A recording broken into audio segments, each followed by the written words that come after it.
Well, hi there, beautiful souls. Welcome back to our channel. Thank you so much for being here and for your love and your support. Today, I'm really excited because I looked on our channel and we are 156 subscribers.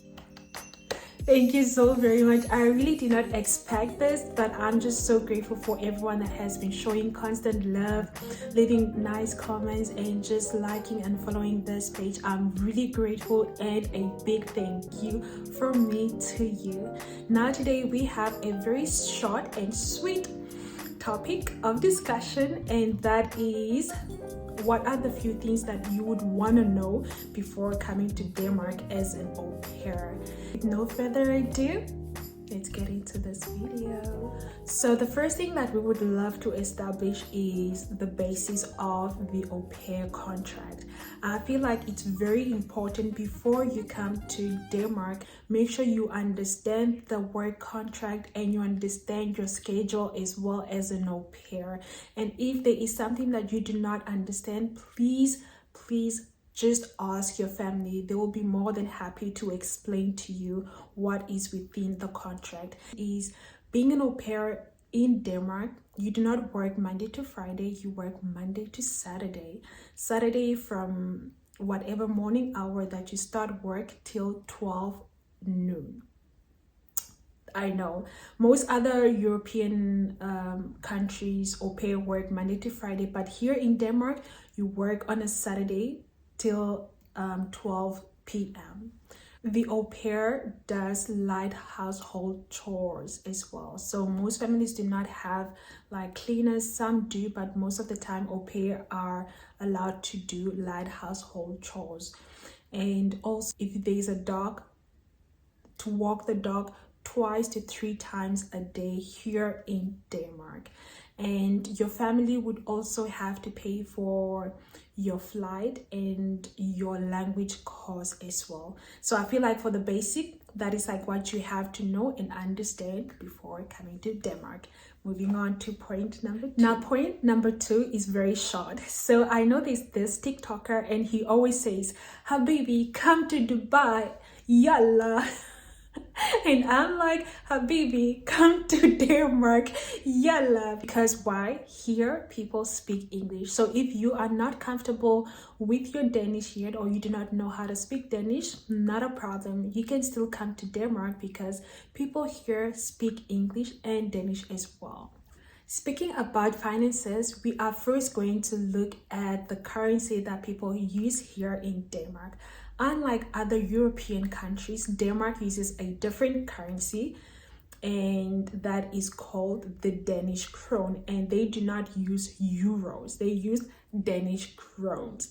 Now, as for me, I do not understand the Danish krone. I still find myself Google doing a currency converter from Danish krone into euros because I just do not understand the worth of 150. Like, I don't know what is 150. I don't understand what is 260 krones. So I literally have to convert it into euros to better understand. Before coming to Denmark, if you are an au pair in a different country and your next destination will be Denmark, I would advise you to make sure that you have at least 2 to 3 months worth of savings to sustain you during your stay, your first stay in Denmark. Because why? Now, in Denmark, for you or as an au pair or a foreigner, it will take a very long time before you get a bank account and a bank card. Yeah, I literally had to wait 2 to 3 months before I received a bank card. Now the process has changed, things have changed, and I came to realize that you will have to wait 30 working days, excluding weekends, 30 working days for your application to be processed. And once that is complete, they will take another 2 weeks for the management to sign off and review your application, and then it's going to take another few days or another few weeks before you receive your first card and then your PIN. So it's really a whole long process, and I just feel like for you to be on the safe side, just make sure that you have at least 3 months worth of savings that will sustain you during your stay here in Denmark as an au pair, while you are waiting for your bank account and your bank card.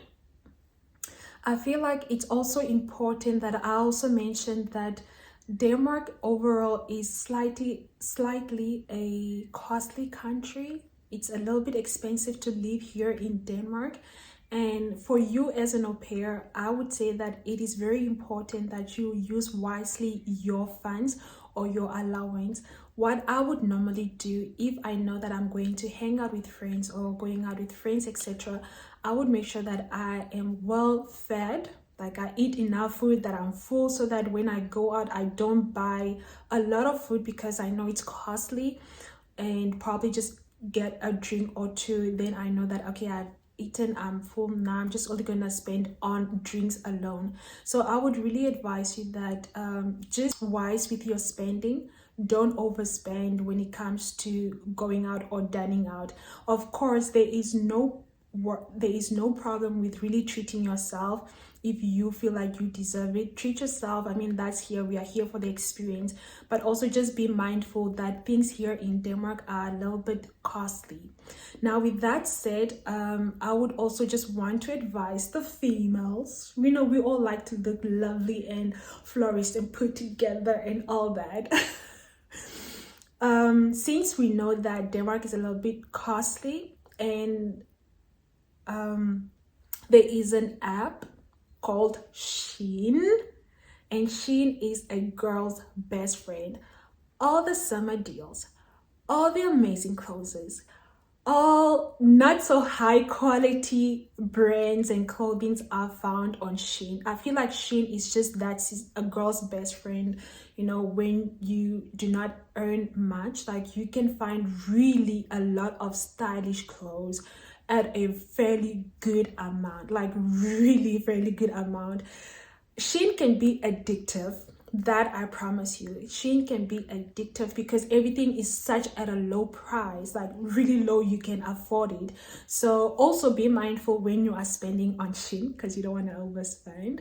But Shein can definitely be your best friend when it comes to getting yourself dressed. These other stores like H&M as well, where you can find amazing deals, and other apps that you will come across as you are here in Denmark that is quite affordable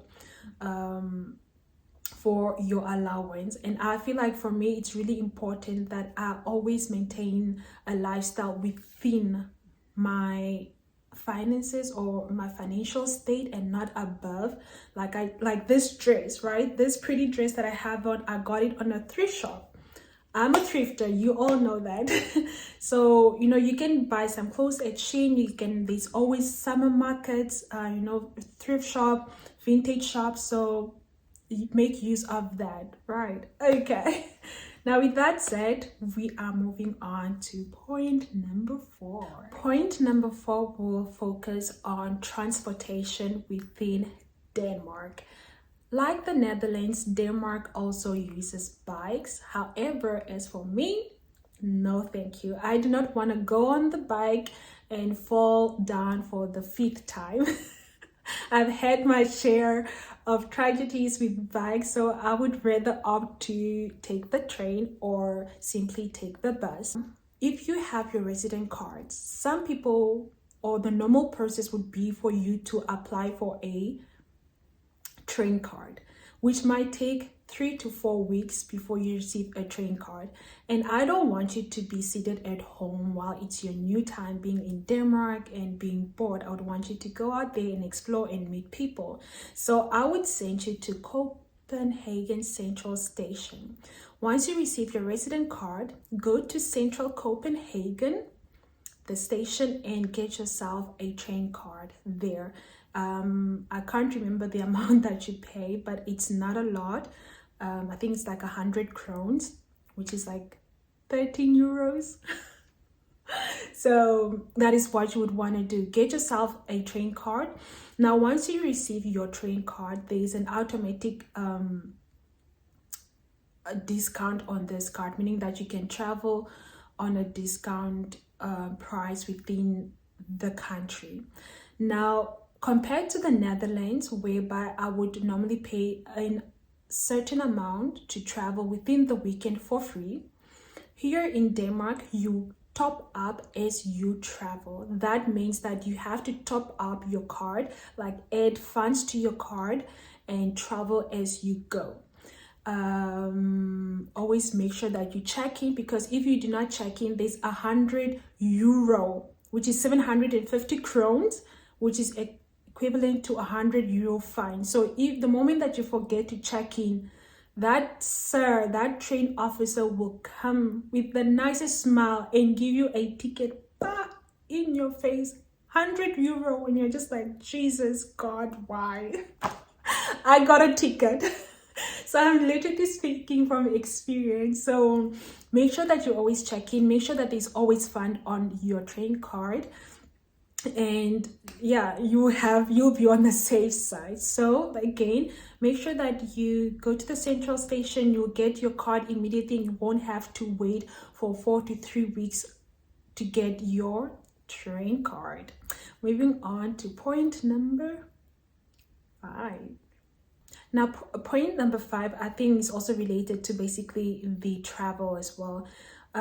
It's important, once you have settled into your residence, I would say go to the end of the street and read the name of the bus stop in your street. Why?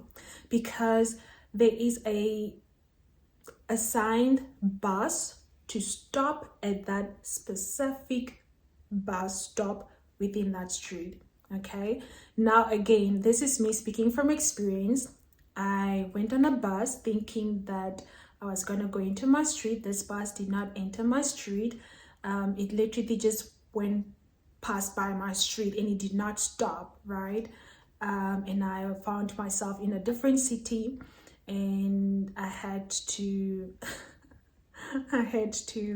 I see a spider and I'm like, no, but I'm not getting distracted. So sorry. So I would say go to the end of the street and read the name of the bus stop that is there, so that you know which bus comes or stops at that particular bus stop. Otherwise, you might take the wrong bus thinking that it goes into your street, and it doesn't. It possibly just passed by, and you will be in a dilemma, and I don't want you to do that. So please go to the end of the street, make sure you read which bus stop stops there and which number, and you'll be good. Also, with regards to taking trains, don't be surprised if no one smiles at you or if no one doesn't speak to you. People here in Denmark, especially in trains and public transport, do not speak to each other. They do not have the time to, form conversation. They are just naturally reserved people. They don't want to bother you. They don't want to stress you with their problems. So they just keep to themselves and their tabs and their phones. So don't be offended if no one talks to you on the train. I know, with me, coming from an African country where people socialize on public transport, it was a little bit hard to adjust to this. But nevertheless, you just don't take any offense. That's just how the Danes are. To point number 6, now that you are new in Denmark, the next thing that you would want to do is find connection. Unless you have come with an agency, they would normally connect au pairs together. If you did not come with an agency to Denmark, not a problem. There's a lot of apps that you can join to make friends and befriend other au pairs or other citizens in Denmark. Or there is a group which is Au Pair Network Denmark. I know that group or that agency has been so wonderful. They organize events for au pairs, and I always go there and I always meet amazing people. So if you're in Denmark and you don't know where to start, Google Au Pair Network DK. You'll find and meet amazing au pairs, people like-minded like you, and you won't be so lonely. Now with that said, lovies, I would love to thank you so much for being here and for making time to watch this video again. Until next time, bye.